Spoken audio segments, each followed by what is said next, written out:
la grande édition du journal.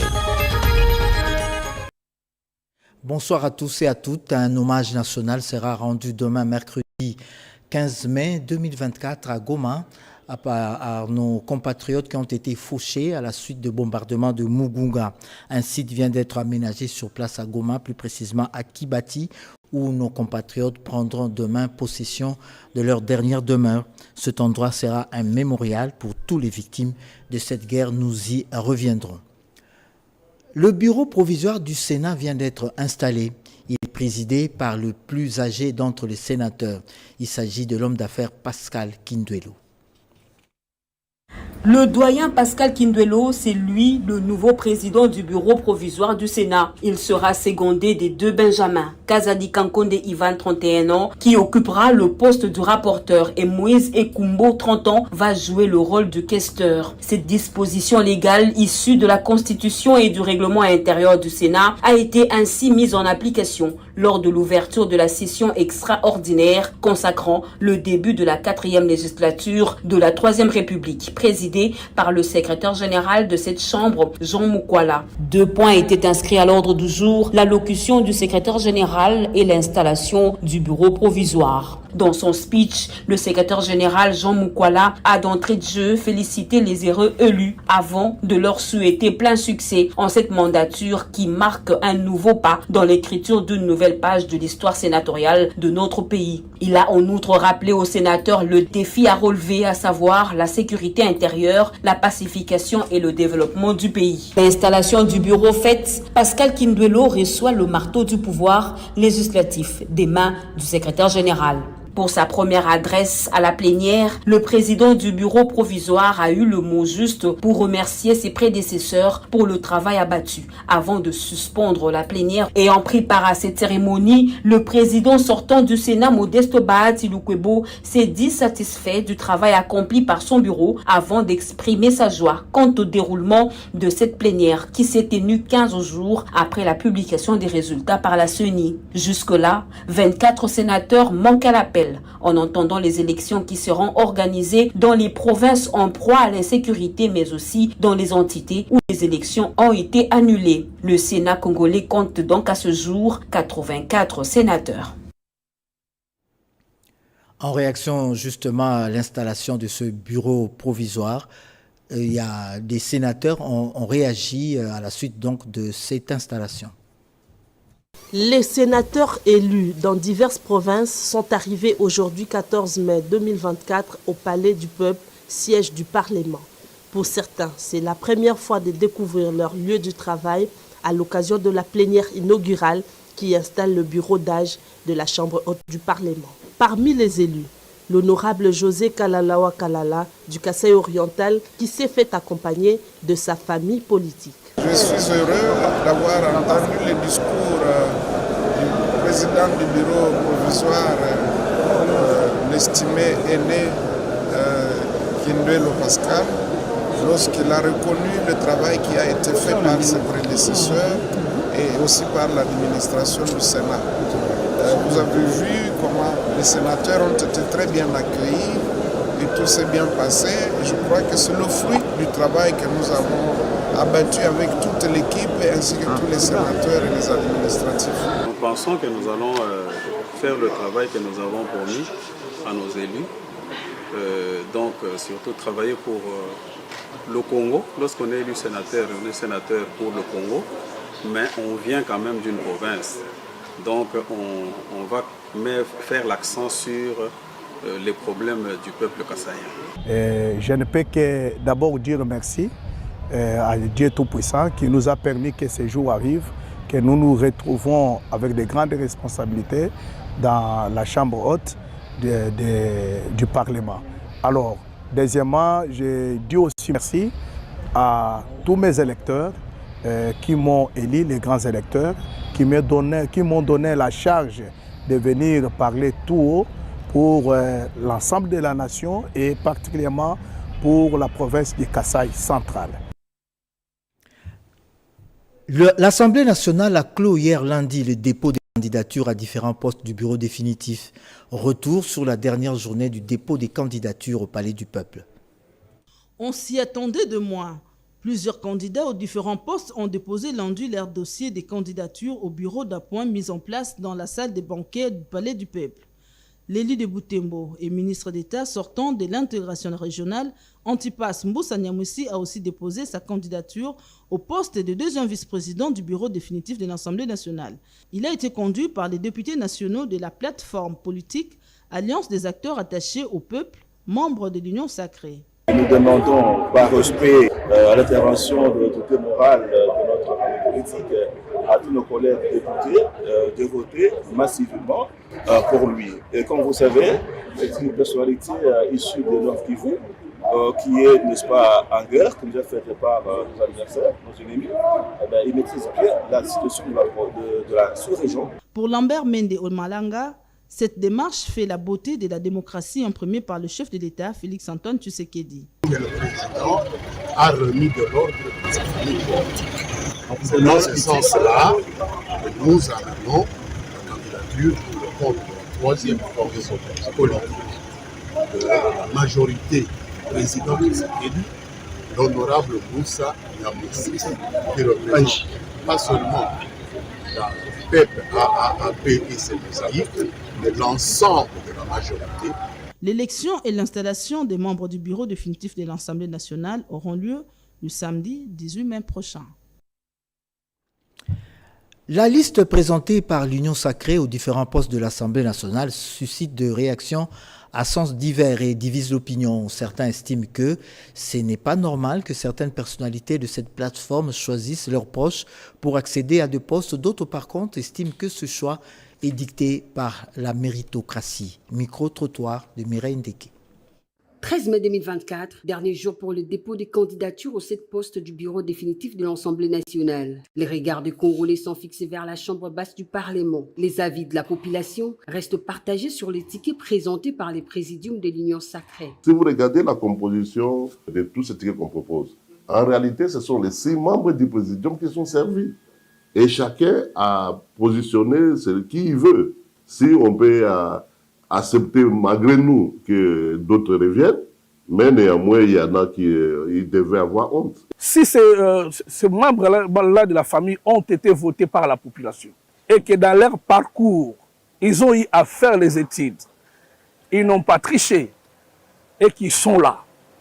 Moi, je ne trouve pas le mal. Hein? Ça dépend de la capacité intellectuelle d'une personne à une autre.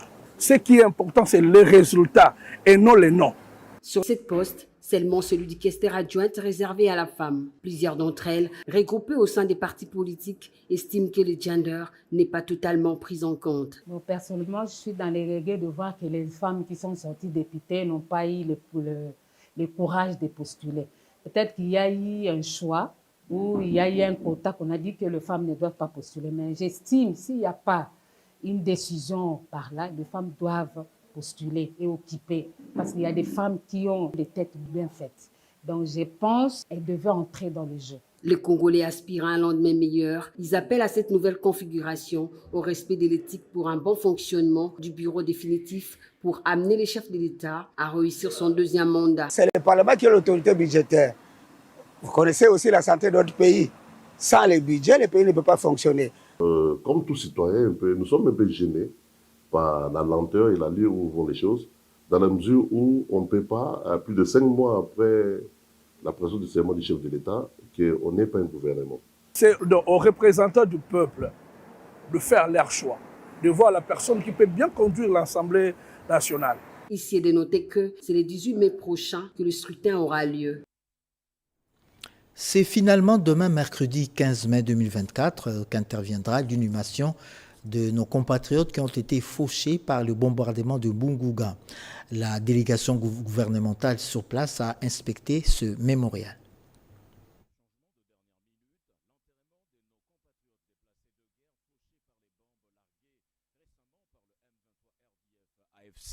Reste prévu pour ce mercredi 15 mai 2024. Précision faite ce mardi 14 mai par le ministre des Droits humains, Albert Fabrice Pouella, en mission de compassion dans la ville de Goma. C'était à l'issue d'une inspection des caveaux effectuée ce jour par toute la délégation venue de Kinshasa pour rendre les hommages dignes à ces victimes de l'agression rwandaise. Le Rwanda a commis un crime de guerre Et les Rwandais, en commençant par son président, ils doivent être traités tels quels comme des criminels de guerre. On ne peut pas se permettre de s'en prendre à des populations civiles ou à des biens civils, même pendant la guerre. Cela est clairement stigmatisé dans les statuts de Rome. Il y a aussi les sites de mémoire qui sont prévus. Et parmi ces sites de mémoire, il y a les cimetières que nous appellerons désormais les cimetières du Génocoste. Il y en a ici maintenant, il y en aura à Kibati, à Goma, au Nord Kivu, mais il y en aura partout ailleurs parce que nous ne pouvons pas oublier les morts de Kishiché. Nous ne pouvons pas oublier les morts de Kakobola. Peu avant, cette délégation s'était rendue sur le lieu du drame pour compatir et réconforter cette population en détresse. À cette occasion, le représentant de Pygmée déplacé a lu un mot adressé au gouvernement congolais et à la communauté internationale. Patrick Nyamatomoa. Le régime du Rwanda ne cesse de tromper ses alliés, les Blancs et certaines puissances du monde pour justifier son agression en RDC à travers le M23 Bardier. Il a exprimé le soutien du peuple pygmée au chef de l'État Félix-Antoine Tshisekedi Tshilombo et à son gouvernement pour les efforts consentis pour la restauration de la paix dans l'est de la République démocratique du Congo. Ici est de signaler que l'enfant Grâce de 8 mois dont la mère a trouvé la mort a été visité par cette délégation au centre d'hébergement Source de Vie situé au quartier Lac-Vert sur avenue Sesselka en commune de Goma. Le porte-parole du gouvernement vient justement d'arriver ce soir à Goma, à sa descente d'avion à l'aéroport international du Goma. Patrick Mouyaya a fait la déclaration suivante.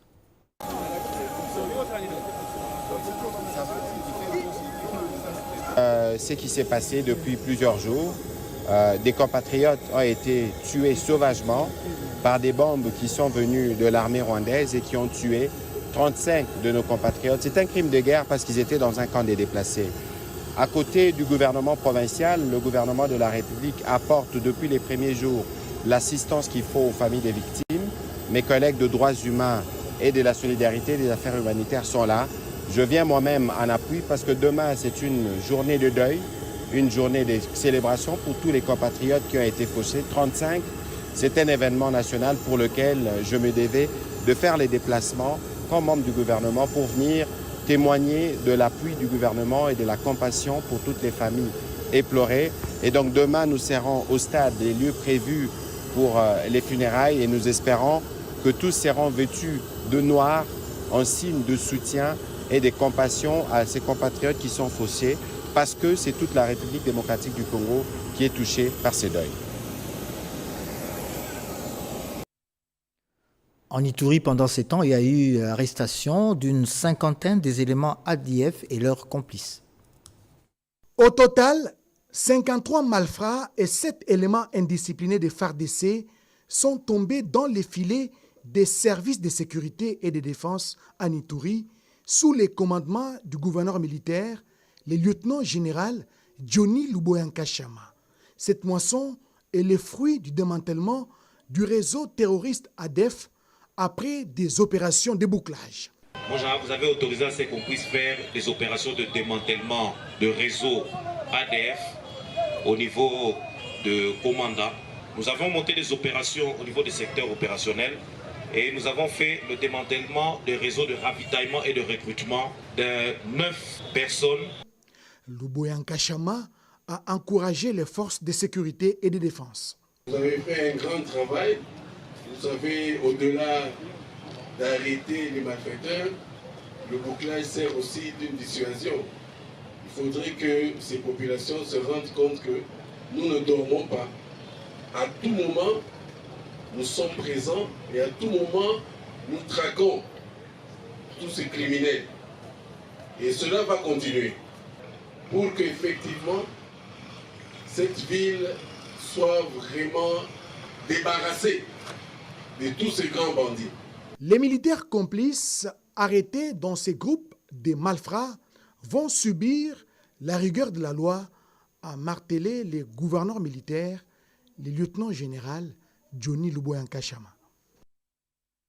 Un panel d'experts condamne et dénonce l'exploitation de minerais de la RDC au travers cette guerre qui sévit dans l'Est. C'est la déclaration faite ce matin par ces experts à Kinshasa, Rodé Panda. C'est clairement établi, noir sur blanc et sans démenti, la guerre qui ravage l'Est de la RDC est une guerre économique. C'est une grosse machine mise en place par le Rwanda avec la complicité de la communauté internationale pour piller les richesses du Congo. Les récents contrats entre l'Union européenne et le Rwanda en est un exemple éloquent. À cela s'ajoutent plusieurs millions de morts enregistrés depuis des décennies, hommes, femmes et enfants. Les panels des experts, une structure de la société civile, s'est penché sur la question. Après analyse minutieuse, bien documentée, ces défenseurs des droits socio-économiques et de l'ensemble des Congolais dénoncent avec la dernière énergie cette exploitation et commerce illicite des minerais de la RDC. Depuis plus de 2 décennies, l'Est de la RDC est le théâtre de guerres à répétition, lesquelles, sans aucun doute, sont motivées par l'accès aux minerais dans cette partie du territoire national ayant des répercussions graves sur les violations massives des droits de l'homme, viols, tueries, massacres. Tous ces mécanismes souffrent du non-respect de leur applicabilité sur le terrain par certaines parties prenantes, tel est le cas qui se vit dans le territoire de Massissi, plus particulièrement à Rubaya, où, en dépit du retrait du permis d'exploitation 4731 par l'arrêté ministériel numéro 0022D /CAB /MIN/01 /2023 du 14 juin 2023, une exploitation minière artisanale illicite continue à s'y réaliser en violation des normes reconnues mondialement. Les organisations et acteurs de la société civile recommandent ce qui suit. Au gouvernement de la RDC de ne ménager aucun effort pour user de tous les mécanismes juridiques internationaux et régionaux en vue de recouvrer ses droits face à cette injustice criante dont notre pays souffre. Cette déclaration commune de la société civile, panel des experts, a été faite dans la salle du Collège Boboto ce mardi 14 mai 2024 à l'issue réflexions et échanges bien fournis. La question des réfugiés centrafricains en RDC au cœur de réflexions sur la mise en place d'un comité national d'appui à leurs solutions. Ouverture de l'atelier de lancement du comité technique national de la plateforme d'appui aux solutions dans le cadre des déplacements forcés liés à la crise centrafricaine. Plus de 211 000 réfugiés centrafricains sont en République démocratique du Congo. Les pays voisins de la République centrafricaine ont décidé de faire une approche régionale dans la gestion des réfugiés centrafricains conformément à la déclaration de Yaoundé du 27 avril 2022. Les représentants adjoints en charge de la protection du HCR, Parcom Gomé, définit le cadre institutionnel de ces assises. Sa loi portant statut de réfugié, la loi 021/2002, portant statut de réfugié en République démocratique du Congo, fixe les responsabilités du gouvernement dans la gestion, la protection, l'assistance, mais également la recherche des solutions durables pour ces populations réfugiées. Eric Mukandila, secrétaire permanent de la Commission nationale pour les réfugiés, a donné la motivation de la République démocratique du Congo dans la protection des réfugiés centrafricains. Nous séparons les réfugiés qui sont des civils par rapport aux réfugiés qui seraient issus de groupes armés. Ainsi, la gestion des réfugiés se fera de manière efficiente. Les acteurs de la société civile africaine se concertent à Nairobi pour réfléchir sur le fonctionnement de leur organisation. Organisé à Nairobi, au Kenya, à l'Office national des Nations unies, le 5 mai dernier, en présence de plusieurs personnalités, notamment le président kenyan William Ruto et aussi le secrétaire général des Nations unies Antonio Guterres. Le Congo a été représenté par Diarcy Ngimbi Kinkela qui, pour cette circonstance, a lâché un mot. C'est parmi les exercices que les Nations unies ont l'habitude de faire en moins une année où on parle de l'avenir de l'humanité en général. Alors nous étant jeunes leaders qui aimons aussi participer au développement du monde, nous avons estimé bon de prendre part à cette activité qui a l'air très fructueuse pour nous. Et on a parlé de la sécurité, de la protection de l'écosystème, le climat, l'environnement, la malnutrition. Pour nous les Congolais, quand on parle de la paix, ça ne peut que nous intéresser. Chapeau bas à notre cher président de la République qui est en train de se battre pour que la paix puisse retrouver la partie Est. Je pense qu'avec ce dynamisme qu'il a adopté, dans peu de temps, on pourra parler de la paix au Congo. Signalons que le prochain sommet aura lieu le 22 au 23 septembre au siège des États-Unis à New York. Kinshasa et Brazzaville réfléchissent autour de la gestion des écosystèmes marins transfrontaliers et des ressources halieutiques. Amina Kaïsavera.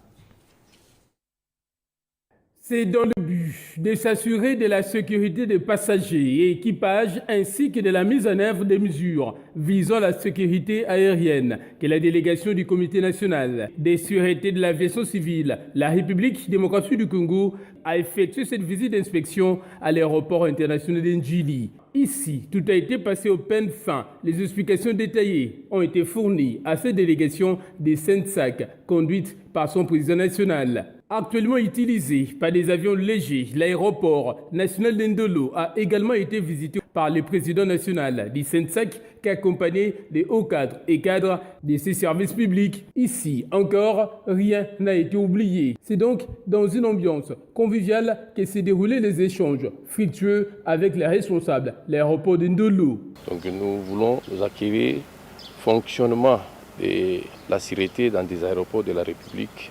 Enfin, nous allons compiler ces données, chercher à les traiter pour pouvoir proposer les modèles de sûreté aux standards internationaux. Et très prochainement, nous allons poursuivre dans des aéroports et aérodromes de l'intérêt du pays. Le Comité national, la sûreté, l'aviation civile de la RDC vise à maintenir la sûreté des exploitants nationaux et étrangers, assurant des services sur toute l'étendue de la RDC, ainsi que celle des aéroports et aérodromes civils de la République démocratique du Congo, utilisés par des vols nationaux et internationaux. C'était là la visite du Comité national de sûreté de l'aviation civile dans les deux aéroports que compte la ville de Kinshasa. Ce comité voulait se rassurer des conditions de sûreté à l'aéroport international de Ndjili et à l'aéroport de Ndolo. C'était un reportage de Serge Mata. Les habitants de Lupin et de ma campagne, ainsi que de la commune de Ngalema, éprouvent ces derniers temps de sérieuses difficultés pour atteindre le centre-ville de Kinshasa du fait de la fermeture de l'avenue Ngouma. Pierre Kibambe Somoïsa, qui a fait un tour sur ce chantier, nous rassure de la réouverture imminente de l'avenue Ngouma. Vers la fin de longues files de véhicules sur l'avenue Ngouma, dans la commune de Ngalema, tout porte à les croire au regard de l'évolution des travaux sur cette artère principale après la visite d'inspection effectuée le 24 avril dernier par le président de la République Félix-Antoine Tshisekedi Tshilombo, répondant aux cris de la population, particulièrement des usagers de l'avenue Ngouma qui déploraient la lenteur de travaux sur cet axe routier. Le chef de l'État est descendu sur le terrain pour s'enquérir personnellement de la situation et donner des instructions précises pour l'exécution du chantier dans les meilleurs délais. Il s'est agi d'un véritable coup d'accélérateur donné aux travaux de l'avenue Ngouma. Nuit et jour, les ouvriers et ingénieurs des sociétés de construction sont à pied d'œuvre. Nasepilaki d'abord pour la visite du président Nabiso Fachi Beton, l'olenga aleka ki na Ngouma précisément na Montfleury. Avant qu'il y ait misala pinza elala ki makasi. Mais tant que yemo aye koleka musala pinza efungwama ki misala bano kosalema malamu. Mais ngasko en tant que Congolais, moi elo mususu na linga ki na lobela boye côté mokonzi mboka. Parce que lelo misala o ezo salema ezaka pour na avantage ya président de la République. Eza avantage na biso peuple congolais. Mais lo ezo salanga pasike lelo pour route principale to misala ni sopo esalema fo na no présence ya président fo aya nanu conscience e pa na biso ba congolais o biso tozozo ba mbongo po to sala misala ya ba régie des eaux to sala misala ya ba prince est-ce que ekozala te que to ba ke tozo bongisa mboka na biso tozopesa merci mingi ndenge tomonaki atamboli na aveni nguma yango lelo kala te ezosila bazofongola yango totikala na nzela ya biso ya beton ya siko na siko. Au niveau de l'entrée du quartier Montfleury, une zone marécageuse a nécessité des travaux en profondeur pour stabiliser le sol et bétonner la chaussée. Les travaux vont s'achever dans une semaine, ont rassuré les ingénieurs. Vers les autres points chauds, Allée Verte, Saint-Luc, des ambassades et Palais de Marbre, les travaux sont quasiment au stade de finition. L'autorité des régulations de la sous-traitance veut donner l'opportunité de marché aux sous-traitants remplissant les critères. Joël Makela nous en dit plus. Ça va bien, vous allez bien. Je crois avec un échange technique avec l'équipe de RSP de façon très efficace et nous aurons très bientôt une bonne conclusion et Huawei se comporte selon la conclusion et aussi conformé à la loi de sous-traitance dans ce pays. Oui, nous sommes prêts d'accompagner à l'autorité de la RDC. Déjà, il y a eu un moratoire depuis l'année passée dans les télécoms qu'on avait donné, je crois, de 60 jours à toutes les sociétés sous-traitantes non éligibles pour pouvoir s'y conformer. Et d'ailleurs, c'était la toute première décision, c'était dans les télécoms. Après la campagne de vulgarisation de la loi sur la sous-traitance, mais aujourd'hui, on n'est plus à 60 jours. C'était depuis l'année passée. Nous allons vers presque 10 mois. Ce qui fait que les sociétés qui ne se sont pas conformées à la loi sur la sous-traitance, tous les contrats seront nuls, sans condition et avec effet immédiat. Parce que le délai est largement dépassé. Et ceux-là qui ne veulent pas travailler en partenariat avec le Congolais pour développer la chaîne des valeurs, je pense qu'il n'y a jamais eu de loi sans des mesures contraignantes. Et nous allons maintenant les contraindre à pouvoir être en ordre. Et la meilleure façon de les contraindre, nous allons appliquer l'article 28 qui nous donne le pouvoir de sanctionner. Et cela doit servir d'exemple aux autres que le Congo de Félix Tshisekedi veut développer l'entrepreneuriat dans le pays. D'ici là, nous allons publier les sociétés éligibles dont nous avons dans notre base de données. Nous allons les disponibiliser à Huawei et d'e-forme. Mais il est très important de développer ces entrepreneurs dans les secteurs de la technologie parce que lorsqu'on parle de l'entrepreneuriat, lorsqu'on parle de la sous-traitance, il y a ceux-là qui ont tendance de voir que la sous-traitance, ce n'est que dans les mines. Non, la sous-traitance, c'est dans tous les secteurs de l'activité économique nationale, raison pour laquelle il est important de développer tous les secteurs. Et d'ici là, vous allez voir la publication qui sera faite pour les entrepreneurs dans les secteurs de la technologie. Après les élections du 20 décembre, la plupart des candidats élus rentrent à la base pour exprimer leur gratitude aux électeurs. C'est le cas de M. Liaou Jean-Pierre, député élu de Bumba, qui est retourné congratuler sa base pour son élection. C'est à 15h30 que l'avion amenant à son bord l'honorable Jean-Pierre Liaou a atterri à l'aérodrome de Bumba où la population en furie avait effectué le déplacement pour réserver un accueil délirant à celui qu'ils ont réélu à la députation nationale. L'honorable Jean-Pierre Liaou a eu droit à un bain de foule, ses électeurs en ébullition. Tous veulent communier avec le député national Jean-Pierre Liaou, élu pour une seconde législature à l'Assemblée nationale. Dans la circonscription électorale de Bumba, avec un peu plus de 26 000 voix, Jean-Pierre Liaou figure dans le cercle de 20 meilleurs élus de la République. Reconnaissant, l'élu de Bumba a témoigné sa gratitude à ses électeurs et aux députés provinciaux pour son élection comme sénateur de la province de la Mongala. Leki bana nyonso ya Bumba na maele te kasi bana Bumba na tango oyo boye baponi ngai massivement pour naza na molobeli na bango na Kinshasa. L'honorable Jean-Pierre Liaou a martelé sur le sens de responsabilité qui doit caractériser chaque autorité de la province pour relever le défi. Nazali parmi na oyo bazali kobanza te kozala élu, kozala nommé, y compris par mokonzi ya mboka. Ezali solo nde alobi lokumu to honneur, mais ezali d'abord avant tout une charge mokuna oyo bapesi yo. Jean-Pierre Liao a prêché l'unité des fils et filles de la province de la Mongala derrière la vision du chef de l'État, Félix-Antoine Tshisekedi Tshilombo, qui vise le développement à la base. Les différents partenaires au processus de la mise en œuvre de la couverture santé universelle réfléchissent sur les voies et moyens devant mobiliser les ressources pour arriver justement à cette couverture de santé universelle.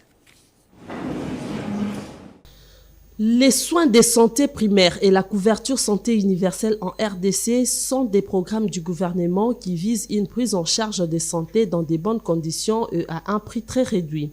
Pour sa mise en œuvre effective, toutes les parties prenantes et des partenaires financiers discutent dans un forum national sur les financements de la santé et couverture santé universelle.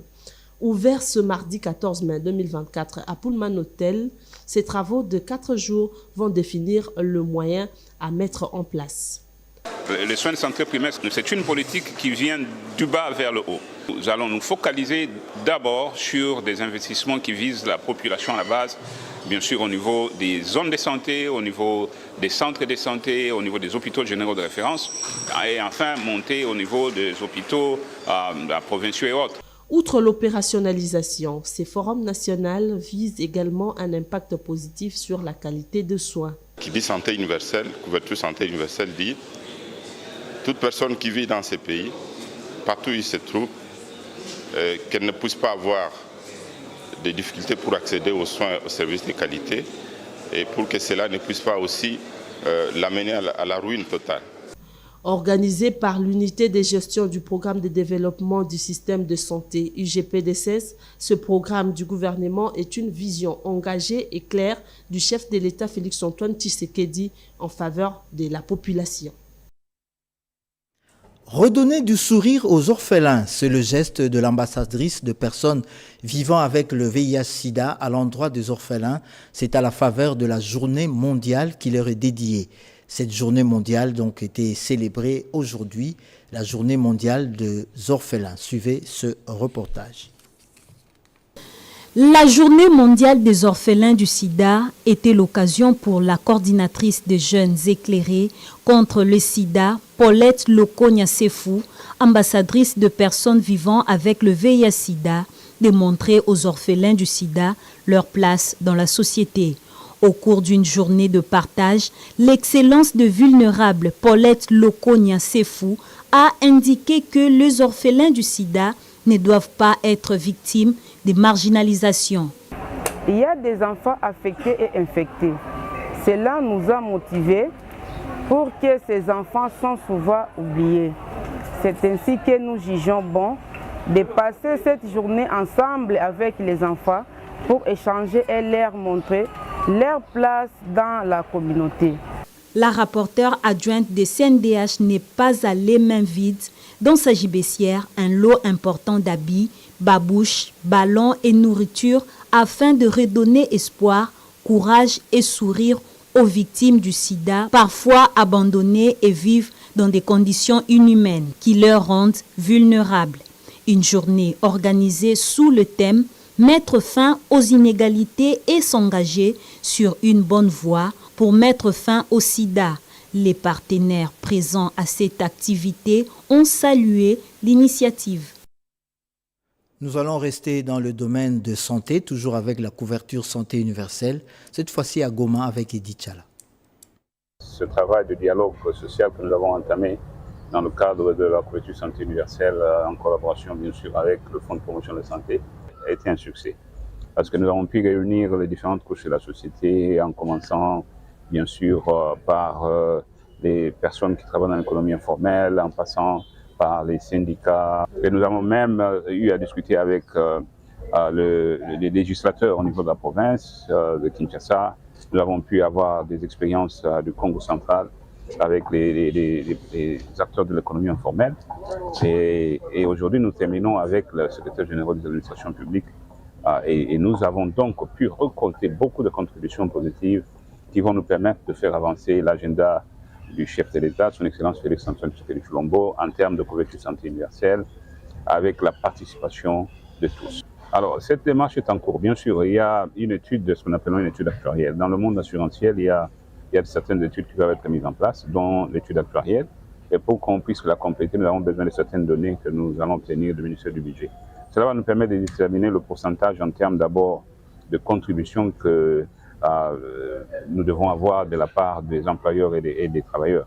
Mais quant à la quotité, bien sûr, c'est un dialogue qui est en cours, non seulement à notre niveau, mais aussi au niveau des employeurs et des travailleurs.